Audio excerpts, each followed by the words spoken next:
ВМРО-ДПМН во првиот круг на овие локални избори доби 33 градоначалници, што ја прави апсолутен победник, иако факт е дека бројот на гласовите е помал во однос на претходните парламентарни избори минатата година. Но мора да се напомени дека е далеку подобар резултат од претходните локални избори пред 4 години, кога во прв круг освои 22 општини. Задоволство има и од огромната предност на нивниот кандидат за Скопје Орце Ѓорѓиевски, но за негова победа ќе се оди во втор круг, каде ќе се соочи со кандидатот на левица Амар Мециновиќ. Расположението се чувствуваше меѓу членството кое беше во партискиот штаб на ВМРО-ДПМН.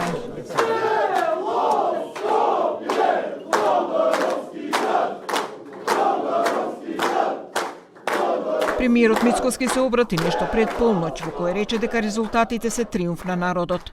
Посебно се осврна на односот на резултатите со СДСМ, при што истакна дека победиле во првиот круг во некои општини кои беа бастиони на социјалдемократите. За Дуи рече дека со нив темата е затворена, алудирајќи на нивните изјави дека овие избори се референдум за предвремени избори.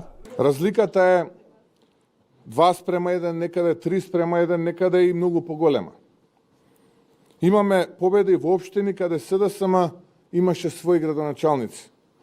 Победивме убедливо во првиот круг во Струмица. Што е најважно е што на овие избори политиките на етноцентризам, национализам и вештачки теми за орли и зајци и теми кои се небитни за граѓаните се поразени. А се отвара прашањето за реформи во опозицијата. СДСМ пак во првиот круг освои само 3 градоначалнички места, а уште попоразително е тоа што нивната кандидатка за Скопје Каја Шукова заврши на 4-то место после Орце Ѓорѓиевски од ВМРО-ДПМН, Амар Мециновиќ од Левица и Башким Бакију од Влен, а слична е состојбата и во Советот на град Скопје, каде се 5 по број на советници.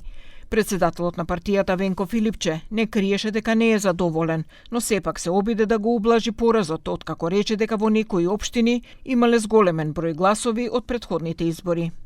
Овој резултат мислам дека не е тој кој што го посакувавме сите.